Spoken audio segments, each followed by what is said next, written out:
안녕하세요, 이정원 변호사입니다. 최근에 빈센조라는 드라마를 재밌게 보고 있는데요. 빈센조 드라마를 보다 보면 증인이 법정에서 활보하는 그런 장면도 나오고 필로폰을 정밀 분석합니다. 심지어 증인이 폭행을 하는 장면까지 나옵니다. 법정에서 이런 일이 있을 수 있을까? 보기에는 상당히 사이다 같은 내용들인데 실제로 법정이 어떤 분위기인지 또 어떻게 구성되어 있는지 제가 빈센조 드라마를 통해서 알려드리겠습니다. 실제로 여러분들이 재판정에 가시면 생각보다 엄숙하다라는 것을 느낄 수 있습니다. 처음에 재판장이 법정으로 들어올 때 모두 다 일어나가지고 딱 대기를 하고요. 같이 인사를 하고 재판을 시작하는 그런 의식도 있거든요. 이렇게 서로 인사를 하고 존중하는 그런 표시를 하는 것은 사람에 대한 예의도 있지만 법이 집행되는 법정에 대한 그런 존중, 그런 엄숙함 이런 것을 표현하는 것이죠. 이렇게 재판이 엄숙하게 진행이 되겠지만 시간이 흐르면 뭐 뿌석뿌석거리기도 하고 사람들이 말을 하고 할 거 아니겠습니까?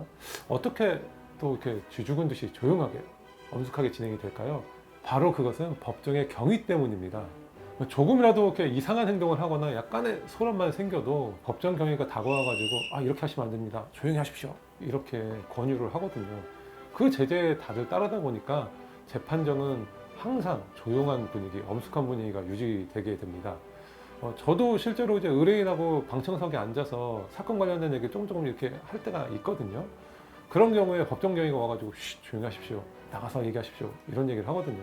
그래서 실제로 빈센조에서 나오는 것처럼 증인이 막 법정을 활보하고 다니면서 증언을 하는 그런 일은 거의 없다고 봐야 됩니다.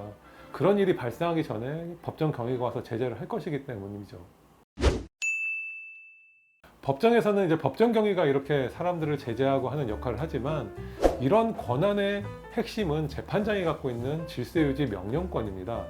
재판장은 약간의 소란을 일으키는 사람들에 대해선 제재를 할 수도 있고 밖으로 나가라는 퇴정 명령을 할 수 있는 권한을 가지고 있기 때문입니다. 질서유지 명령권에 불응을 하거나 또는 폭언 또는 소란 행위를 일으켜서 법정의 심리를 방해하는 경우가 있을 수 있거든요. 이러한 행위를 하는 사람에 대해서는 20일 이내의 범위 내에서 가둘 수 있는 감치명령 그리고 100만 원 이하의 과태료를 내릴 수도 있습니다. 실제로 지인에게 실형을 선고했다는 이유로 화가 나서 재판장에게 너 죽여버릴 거야 이렇게 하고 한 5분 정도를 소란을 피운 경우가 있었는데요. 이분 같은 경우에는 재판장의 질서유지 명령을 위반했기 때문에 20일간의 감치명령도 받았고 법정 모욕죄로 처벌까지 받기도 했습니다. 증인은 재판에 영향을 끼칠 수 있는 많은 어떤 증거를 말해주는 사람이거든요. 그렇기 때문에 재판장이나 원고 피고의 신문의 대상이 되는 겁니다. 그래서 본인이 재판을 주도적으로 하는 게 아니라 어떤 질문에 답을 하는 역할을 하기 때문에 본인이 나서서 이렇게 막 얘기를 하는 그런 역할은 상당히 하기 어렵습니다.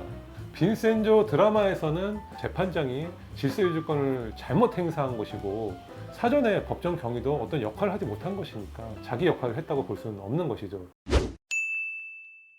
여러분들에게 법정 구조도 한번 설명을 해드리려고 하는데요. 빈센조 같은 경우에는 극적인 효과를 위해서 실제 법정을 많이 변형을 한 것 같습니다. 원래 법정 구조대로 촬영을 한다면 극적인 효과를 연출하기 상당히 어렵기 때문에 이렇게 개방형인 원형 구조로 드라마 세트장을 만들었다고 봅니다. 실제 법정 같은 경우는 재판장이 앞에 있고 원고 피고석이 바로 마주보는 상태로 되어 있습니다. 그리고 증인은 대각선에 있거든요. 대화의 원칙을 생각해 보시면 이런 구조가 당연하다고 생각하실 거예요. 원래 마주보면서 사람들이 대화를 하지 않습니까? 그래서 원고와 피고, 재판장은 마주보면서 대화를 하게 되어 있는 형태로 되어 있고 증인은 재판장과 원고 피고를 보면서 해야 되기 때문에 옆에 위치해 있다고 보시면 될 것입니다. 여러분이 시간이 되신다면 언제든지 가까운 법원에 가셔서 재판을 보실 수 있으니까 시간이 되신다고 한다면 또 상식적인 측면에서 내가 재판이 이렇게 진행되어 있구나 라는 것을 가셔서 보시는 것도 추천을 드립니다. 오늘 준비한 내용은 여기까지입니다. 다음에 재미있고 유익한 내용으로 여러분을 찾아뵙겠습니다.